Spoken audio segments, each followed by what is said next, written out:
Power एक ऐसा word है जिसे सदियों से गलत समझा जा रहा है। पावर कोई पोस्ट, कुर्सी या सिंहासन का होना नहीं है, बल्कि पावर की एक बहुत सी सिंपल सी डेफिनेशन है। पावर यानी वो हथियार जिसकी मदद से आप किसी से अपना काम करवा सकते हो, चाहे आप किसी को इन्फ्लुएंस करके अपनी बात मनवाओ या किसी को डरा कर। दोनों ही सूरतों में आपने पावर का इस्तेमाल किया है। एक देश चलाने से लेकर घर चलाने तक हर ह्यूमन इंटरेक्शन में पावर का इस्तेमाल होता है। अगर आप हर जगह एक कंप्लीट विन विन सिचुएशन चाहते हो तो आपको पावर की पूरी समझ होना बहुत जरूरी है। तो आज की इस वीडियो में हम 16 साइकोलॉजिकल लॉज ऑफ पावर देखेंगे और इसमें हमारी मदद करेगी रॉबर्ट ग्रीन की बेस्ट सेलिंग किताब द 48 लॉज ऑफ पावर। तो चलिए शुरू करते हैं। Number 1, let your absence feel. अपनी कमी का एहसास करवाओ। सुरेश फैक्ट्री में मन लगाकर काम करता था क्योंकि उसके मेंटर ने कहा था कि हार्ड वर्क पेज ऑफ, लेकिन उसका प्रमोशन तब भी नहीं हुआ, ना ही कोई स्पेशल हाइक मिला, जबकि फैक्ट्री के काम का सारा ट्रबल शूट वही करता था। यानी अगर वो ना हो तो बहुत परेशानी हो सकती थी।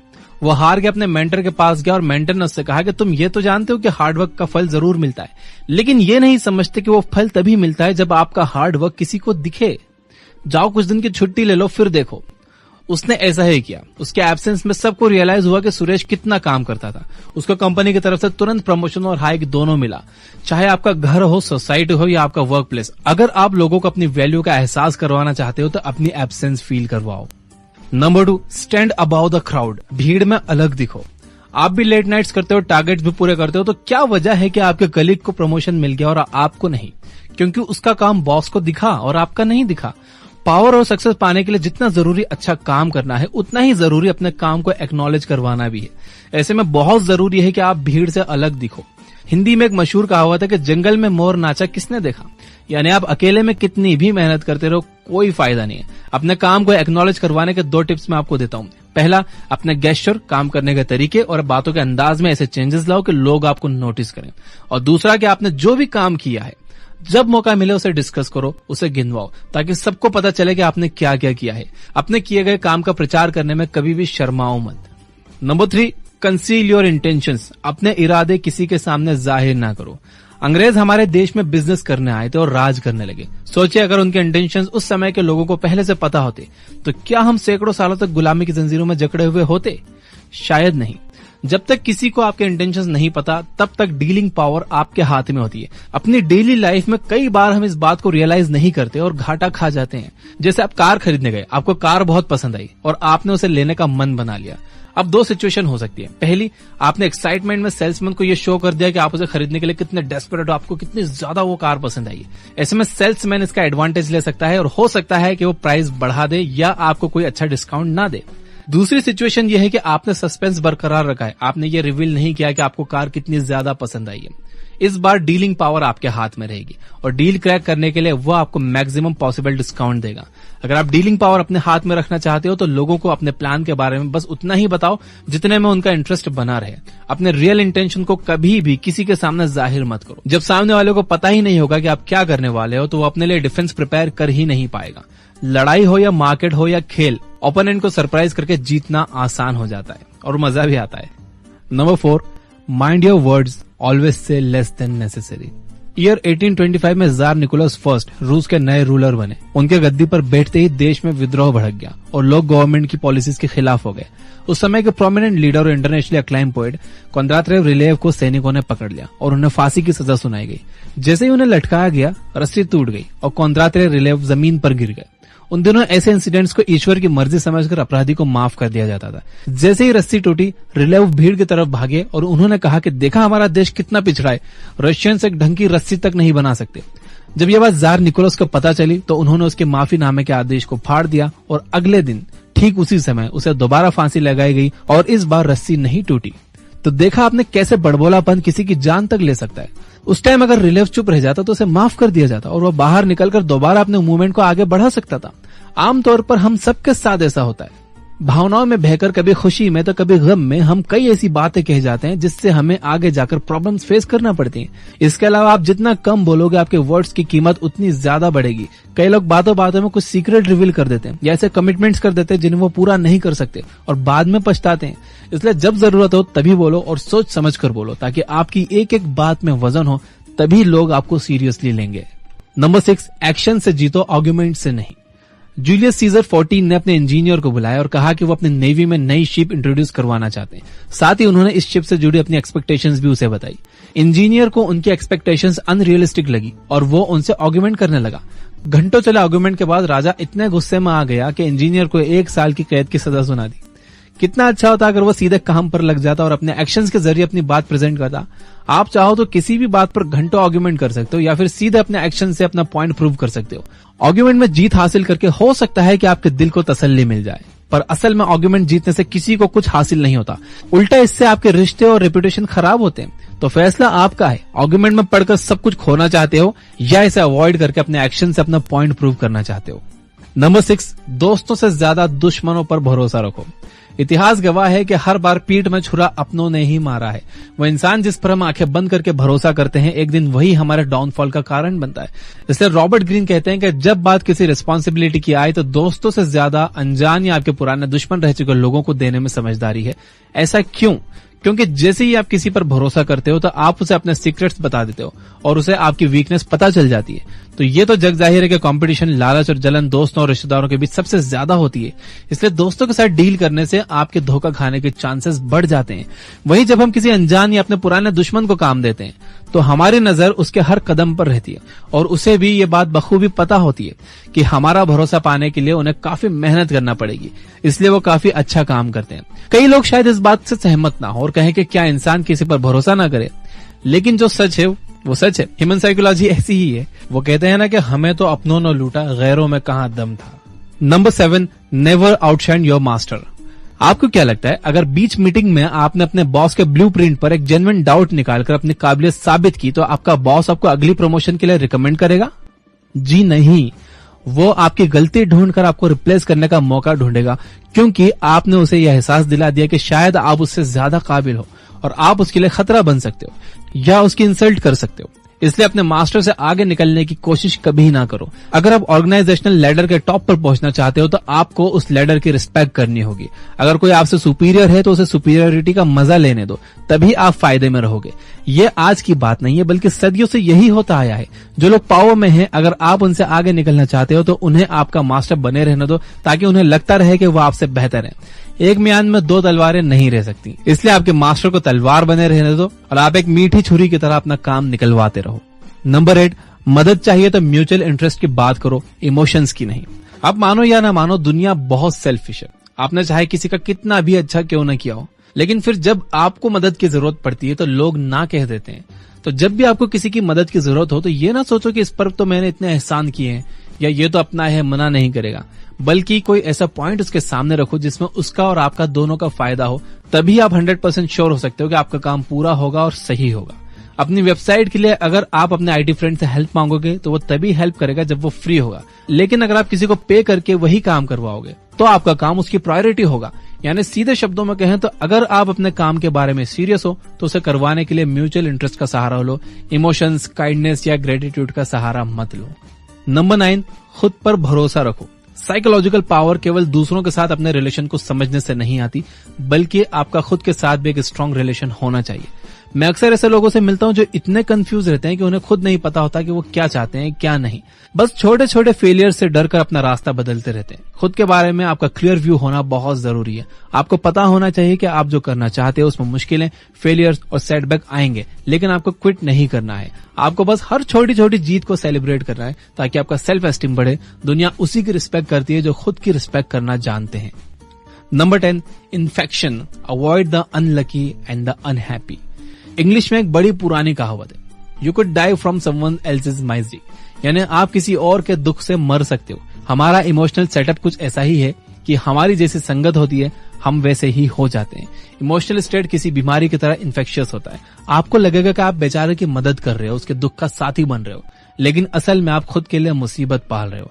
अगर आप किसी ऐसे का साथ चुनते हो जो दुखी है तो उसे खुश करने के चक्कर में आप खुद कब खुश रहना भूल जाओगे, आपको पता भी नहीं चलेगा। अनफॉर्चुनेट लोग मिसफॉर्चून अपने साथ लेकर चलते हैं और वो अपने नेगेटिव वाइब्रेशन से आपको भी अनलकी बना सकते हैं। इसलिए हमेशा अपने आसपास खुश, सेटिस्फाइड और पॉजिटिव लोगों को रखो। नंबर 11, आदमी देखकर व्यवहार करो। क्या आप अपने बॉस से बात मनवाने के लिए और अपने जूनियर से अपनी बात मनवाने के लिए एक जैसी स्ट्रेटेजी अपनाते हो? क्या आपको लगता है कि घर में आपकी चलती है तो ऑफिस में भी आपकी चलेगी? ऐसा नहीं है, दुनिया में बहुत तरह के लोग हैं, कुछ प्यार से मानते हैं, कुछ डर से, कुछ लालच से।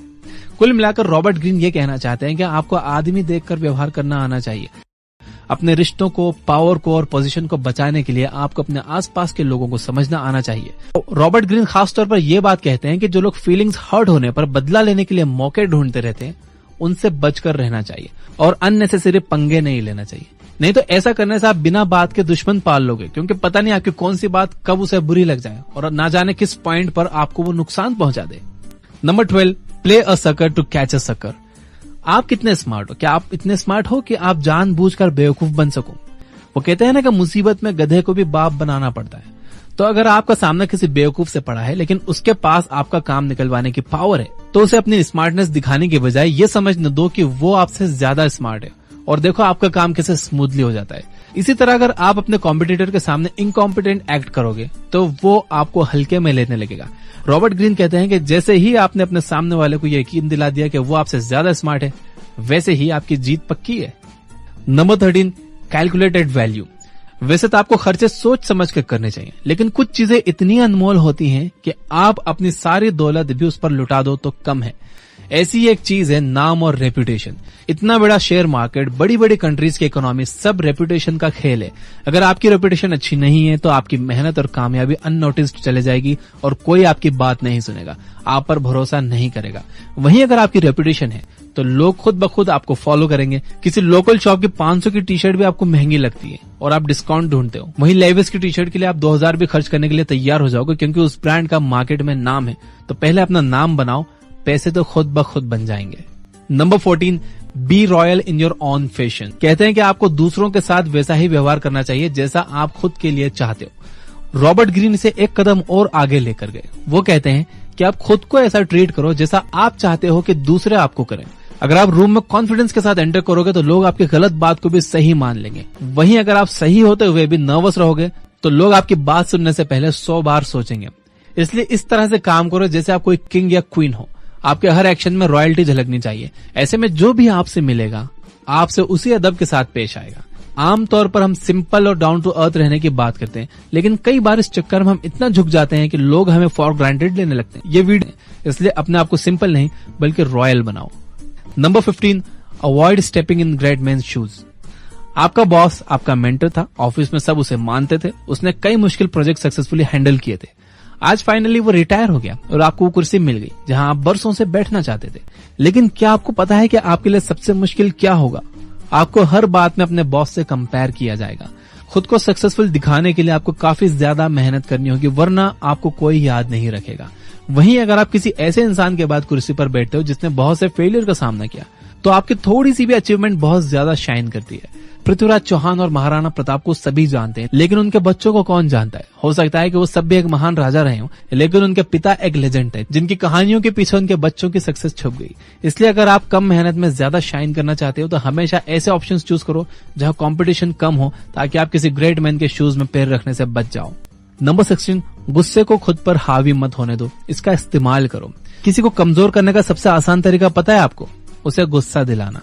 गुस्से में अक्सर इंसान अपने सोचने समझने की ताकत खो देता है, उसके एक्शंस इंपल्सिव हो जाते हैं। अगर आपको छोटी छोटी बातों पर गुस्सा आता है तो आपको लाइफ में इसका काफी खामियाजा भुगतना पड़ सकता है। अगर किसी ने भी ये अंदाजा लगा लिया, उसे ये पता चल गया कि आपको किन बातों पर गुस्सा आता है, तो बड़ी आसानी से वो आपकी नब्ज पकड़ लेंगे और आपको गुस्सा दिलाकर आपका ध्यान भटका देंगे, आपको कमजोर कर देंगे। इसलिए गुस्से जैसे स्ट्रांग इमोशन को अपने सक्सेस के रास्ते में मत आने दो। अगर किसी ने आपके साथ कुछ बुरा किया हो तो भी गुस्सा जाहिर करने की जगह शांति से काम लो और समय आने पर उसे अपने तरीके से जवाब दो।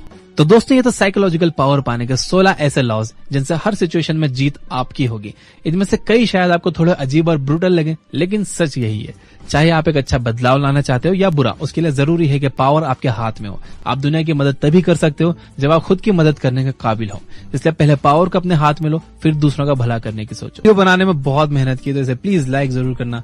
सब्सक्राइब नहीं किया हो तो सब्सक्राइब कर लेना, घंटी वंटी नहीं दबाई हो तो दबा देना। मैं आपको एक बायोग्राफी सजेस्ट करना चाहता हूँ, beyond the last blue mountain by RM Lala. 1.5 घंटे की ये बायोग्राफी आप ये बुक ऐप पर सुन सकते हो। इसमें आप देखोगे जेआरडी टाटा कैसे लोगों से मिलते थे, वो कैसे अपना काम करवाते थे, कैसे उनकी जिंदगी थी। जेआरडी टाटा समाज के ऐसे जिम्मेदार और जागरूक नागरिक थे जिन्होंने बिना किसी निजी स्वार्थ के हमेशा समाज का भला सोचा और उसके लिए उन्होंने अपनी भरपूर कोशिशें जारी रखी। इस महान हस्ती ने हमेशा पूरी दुनिया को इंस्पायर किया है। उन्होंने अपने विजन, नॉलेज, कड़ी मेहनत और हौसले से भारत में इंडस्ट्रीज के डेवलपमेंट में बहुत बड़ा कंट्रीब्यूशन दिया और देश को बहुत सी फील्ड में आत्मनिर्भर बनाने के गौरवशाली इतिहास में उनका बहुत बड़ा हाथ रहा है। ऐसे महान लोगों के बारे में हर भारतवासी को जरूर जानना चाहिए और देश के लिए किए गए उनके शानदार और यादगार कामों पर गर्व करना चाहिए। तो ये बुक ऐप पर ये बायोग्राफी सुनना बिल्कुल मत भूलना। मैं देख रहा हूँ कुछ और ऐप्स हैं जो कि 1000 रुपए से भी ज्यादा चार्ज करते हैं उनकी प्रीमियम मेंबरशिप के लिए, जहां पर इतनी सारी बुक समरीज भी नहीं है और हर क्लिक पर वहां एड्स आते हैं। और कुछ और प्लेटफॉर्म है जो एक बुक समरी के लिए 400, 500 यहाँ तक कि 1000 रुपए तक चार्ज करते हैं जस्ट एक बुक समरी के लिए। मैं पर्सनली फील करता हूँ कि ये सही नहीं है। मैं अपनी बात करूंगा, ये बुक ऐप हमने प्रॉफिट कमाने के लिए नहीं बनाई। मैं हमेशा से यही मानता हूं कि जो हिंदी रीडर्स हैं, जो इतनी महंगी महंगी बुक्स अफोर्ड नहीं कर सकते, उनका भी अधिकार है कि वो इन बुक्स से नॉलेज ले पाए, अपनी लाइफ में अप्लाई करें और अपनी लाइफ को और अपनी सोसाइटी को और अपने देश को एक बेहतर जगह बनाएं। कई लोग मिजरेबल लाइफ जी रहे हैं, उन्हें कोई ये बताने वाला नहीं है कि क्या करना है, दुनिया कैसे चलती है, पैसे से पैसे कैसे कमाया जाता है, जॉब इंटरव्यूज में कैसे बात की जाती है, कैसे प्रॉफिटेबल बिजनेस बनाया जाता है। कोई नहीं है बताने वाला और ना उनके पास इतने पैसे हैं कि वो कोई कोच या मेंटर या महंगी बुक्स अफोर्ड कर सकें। इसलिए इस ऐप के ईयरली प्रीमियम की प्राइस इतनी कम रखी गई है कि सभी लोग इसे अफोर्ड कर सके। क्योंकि मैं जानता हूं कि आप में से ज्यादातर स्टूडेंट्स हैं और आप 500 या 1000 रुपए की एक बुक समरी या फिर 1000 रुपए का ईयरली प्रीमियम प्लान अफोर्ड नहीं कर सकते। अब आपके मन में यह सवाल आ रहा होगा कि तो फिर इस ऐप को पूरी तरह से फ्री कर दो, प्रीमियम की जरूरत ही क्या है। देखिए, इस पर 400 बुक समरीज फ्री हैं ऑलरेडी और जहां तक मैं जानता हूं पूरी दुनिया में ऐसी कोई ऐप नहीं है जो इतनी सारी फ्री बुक समरीज दे रही हो। एंड दूसरा ये कि पूरी दुनिया में ऐसी भी कोई ऐप नहीं है जो इतनी सारी फ्री बुक समरीज दे रही हो बिना किसी एड्स के। यह book app is an ad free app. और तीसरी बात यह है कि जो हमारे राइटर्स हैं, इंजीनियर्स हैं, ये सब स्टूडेंट्स हैं और ये फुल टाइम काम कर रहे हैं और इस ऐप का प्रीमियम प्लान्स के अलावा कोई सोर्स ऑफ रेवेन्यू नहीं है। 3 साल से प्रीमियम यूजर्स की मदद से हम इसे ब्रेक इवन पॉइंट पे चला रहे हैं, यानी कोई प्रॉफिट नहीं, कोई लॉस नहीं और ये सक्सेसफुली चल रही है। तो सभी प्रीमियम यूजर्स को दिल से थैंक यू। तो अगर आप 399 का प्रीमियम प्लान ले सकते हो तो जरूर ले लो। इससे आप 400 और बुक्स अनलॉक कर लोगे और हम डेली एक new book summary premium users के लिए डाल रहे हैं और प्रीमियम यूजर्स के लिए और भी काफी कुछ आने वाला है। Finally, you guys are amazing. Keep reading, keep learning, keep growing. Thank you for watching.